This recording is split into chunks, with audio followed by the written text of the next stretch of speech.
Hi there, I'm Drew Badger, the world's #1 English fluency guide, and in this video I'm going to share with you my favorite tips for entering conversations with confidence. I receive lots of mails and comments from learners talking about how they avoid conversations, or when they're in conversations they often use only very simple language, and this is again something that you have to develop. Even watching videos like this, I can share tons of great information about how to learn, as well as lots of great words to use, but you have to practice. You actually have to go out and use it because fluency is a skill you develop. It's not knowledge that you gain over time. So you have to develop the skill, you have to use it and practice it the same way that you'd maybe develop muscle in the gym or improve as an athlete or someone that's playing an instrument. But what I can do is help you get more excited to join conversations and try to actually speak more so that you develop that speaking confidence in conversations. I know I want you to have a much more exciting time when you're thinking about speaking English as opposed to feeling shy,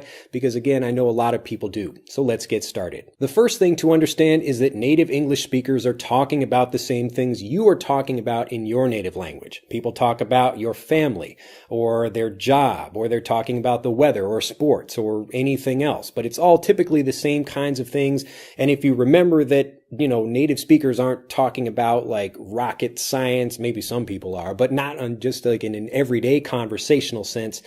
People are talking about everyday things. And so if you remember that in a conversation, if you learn a little bit about maybe a couple of different things, you can talk about family or work or something, knowing how to explain a few things like this about your own life will really help you just improve conversations in general, because you can say maybe a few things, or you can answer at least a few questions people ask about a few different topics. And again, people will maybe maybe recognizing that you are not a native speaker, they will understand that quite quickly in the conversation, and they will maybe try not to speak too quickly. Maybe some people will, but in general, if they recognize that you're not a native speaker, they'll maybe just try to keep things a little bit more basic. But you can also say that maybe in a conversation, if people are maybe talking a bit too quickly, you could say, oh, like my English isn't the best. Could you slow down a little bit? My English isn't the best. So this is a native way of explaining, please help me a little bit. So when you're in a conversation, really the first thing you should do is have kind of a few things prepared, just maybe a few things about the weather or your life in general. Often people know how to introduce themselves quite well,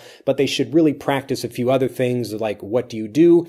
And then from there, being able to understand maybe some questions that you can ask other people. So we'll talk a little bit about questions in a second, but again, this main idea of understanding that native speakers are talking about the same kinds of things you do in an everyday conversation.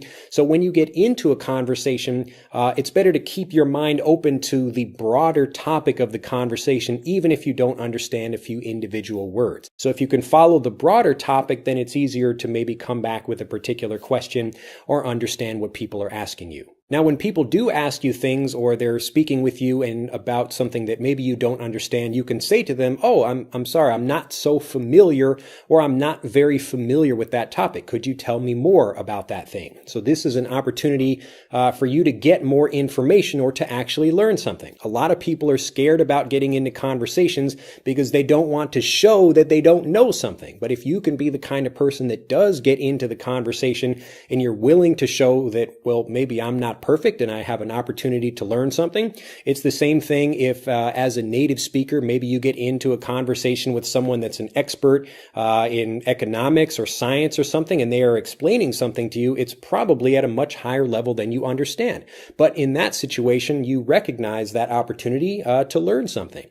So if I go meet someone that's like a science professor and he's explaining to me things about, rockets or space travel or anything else like that, I can say, oh, how does that actually work? I don't quite understand how it works. So I'm not familiar with that. Could you explain more? I'm not familiar with that. Could you explain more? Next, as you understand the whole picture of the conversation and maybe you're asking a few questions, I want you to take this idea of questions even further and have a few questions prepared for people to control the conversation. Now, one of the things that people worry about, they get nervous in conversations because native speakers begin talking and they're speaking really quickly about a bunch of different topics, and then as a listener, you get lost.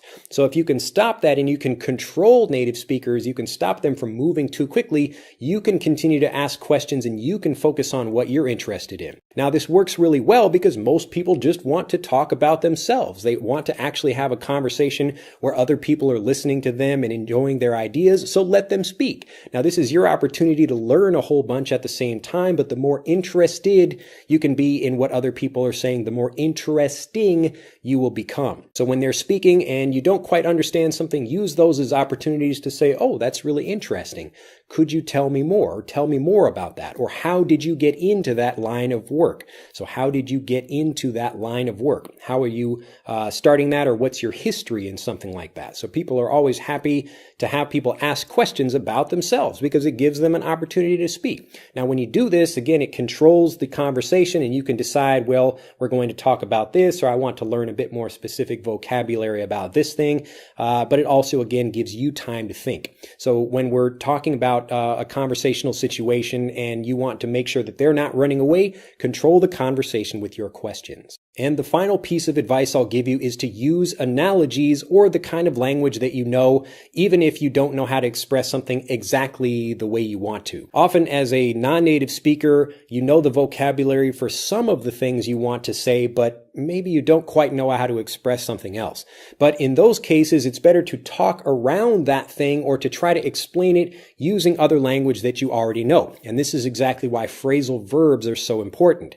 When I teach phrasal verbs to my personal students or in programs like the Visual Guide to Phrasal Verbs, I'm trying to help people build a vocabulary by taking lots of words that they already know, like basic verbs like to go or to get or to stand, and then we're pairing these things with prepositions like up or down or over, and so we can mix and match them to explain things in different ways. So if you can't quite express something or you don't know the actual term for that thing, just use the language you know. And when you get into conversations with people, actually be looking forward to the opportunities that you'll get to learn something. So look at every conversation as a chance to practice and improve, but also to learn something as well. Well, I hope you have enjoyed this quick video. If you have, do click that like button, become a subscriber to the YouTube channel. And finally, if you'd like to improve your speaking confidence, click on the link in this video to take our free English fluency quiz.